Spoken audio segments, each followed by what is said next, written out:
How are you fuckers doing tonight? It's your boy Alex the Kid Seymour here, and today marks my 2-year anniversary of my first testosterone shot. And as it happens, I need to do my testosterone shot today, so I figured maybe we could do shots together. To be clear, I'm gonna do this kind of shot, and you do whatever kind of shot is appropriate for you. If that happens to be a tea shot, then great. If it's a shot of alcohol, cool. Shot of espresso, baller. Shot of wheatgrass, just whatever kind of shot is relevant today. The 2-year anniversary of my top surgery has actually come and gone. It was last month. The middle of the month, it was June 14th, I want to say. Yeah, 14th. But I didn't make, I guess, as much of a thing out of that, because the fact of the matter is, with top surgery, as much as it was a truly monumental event in my life, at a certain point, you're kind of not healing anymore, and your chest isn't changing that much anymore. Or, well, it is, but the reasons for that have to do with testosterone and not with the top surgery itself. So, you get the top surgery, you recover from the top surgery, you live the new experiences that your top surgery allow you to live, Exhibit A, but then at a certain point, even though I wake up every single day thinking, thank God for my top surgery, thank God I have my flat chest now, it would be boring for you guys to do a 2-year update on top surgery, because it kind of stopped really mattering, making a huge difference after about the 6-month mark or so. But my voice has been continuing to drop, and it's interesting because I've had to learn how to navigate my voice in some new and different ways. Well, you guys have seen I've been putting out, my song videos lately for my Computer Virus album, and it's been really kind of an interesting learning experience to kind of figure out where my voice is comfortable, where it's more comfortable, knowing how my voice sounds to others versus kind of how it sounds in my head. You know how dysphoria is, it kind of worms its way into your ear and, well, into your brain, and it just, well, I'm not going to finish that sentence, because what it does from there is pretty much different for everybody. But the starting point is always the same. Something worms its way into your brain. So my voice was definitely one of those things, because in my head, when I would listen to myself talk, listen to myself sing, before testosterone, I didn't sound as high-pitched to myself through my own ears, listening to my own voice coming out of my body in real time. I sounded lower to myself than I did in reality to others. But then I would hear recordings of myself, like my old videos on this very channel, and be like, my goodness gracious, my voice once upon a time sounded like that. And at this point, so my voice has been what I will call comfortably low since about the 4 or 5 month mark on T at this point. So pretty much by last winter, not the winter we just lived through, but the one before that, by that time, my voice had dropped enough to the point that I had a male-sounding voice. But there's a whole spectrum of the quote-unquote male-sounding voice. So I was on the higher end of that spectrum, and I still technically am, but to put it this way, if we were to take the higher end of the male vocal spectrum and make a bell curve out of that, I'm now somewhere closer to the end of that spectrum of the high male voice than I was.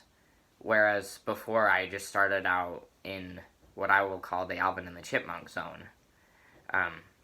Let's see, other than that, so the voice is the biggest thing for me, always was.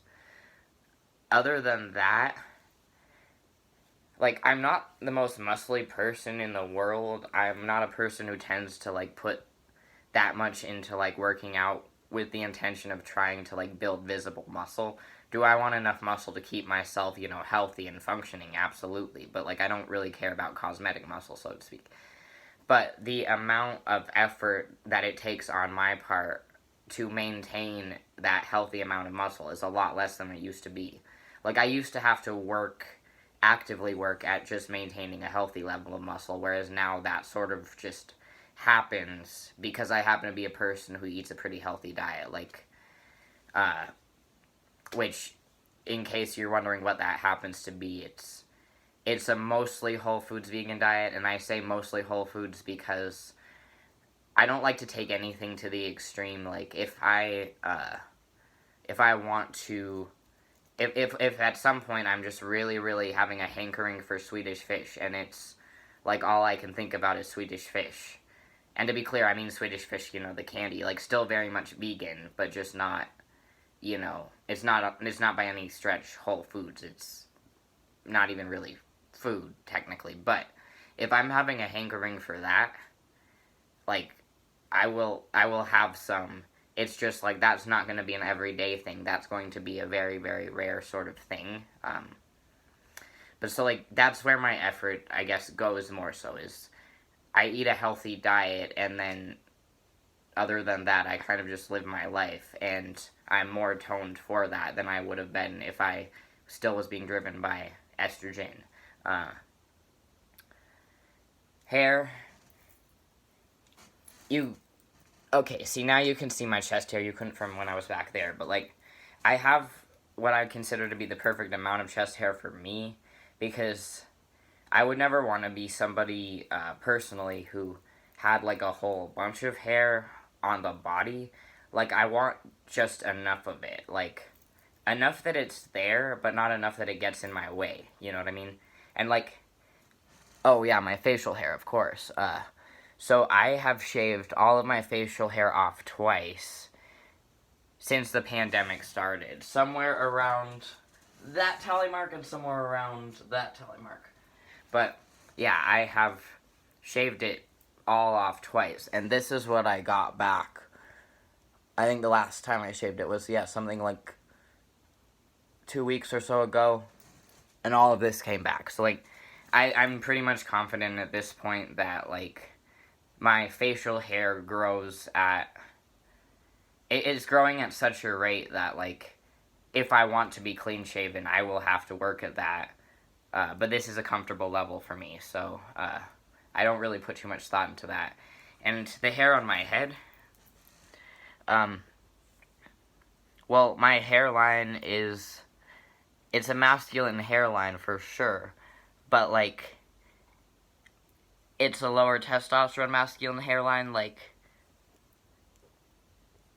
this is not, like, to put it this way, this is the standard sort of hairline for the guy who is not at risk for male pattern baldness at this juncture. But, like, my hairline, especially here, it didn't used to go back this far. Instead of being back here, it was more like, I don't know, right here or so. But, like, the thing is, even if I wear it with it all the way back, like, I don't give off the impression of, like, going bald or losing hair at all. And there's nothing, like, coming out from the middle. So, that's where I'm at right now, as far as that goes. But yeah, and at this point, my shot is actually ready. So, here's my syringe, and then, sorry, this is the awkward bit, my handy dandy alcohol wipe,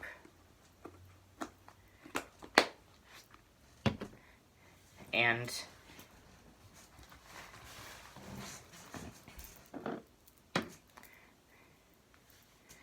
not actually gonna show you the needle actually going into my skin this time because I did that in my tutorial about how to give yourself a shot, so we don't need to do that twice. This is a celebratory thing after all. And boop, in goes the needle.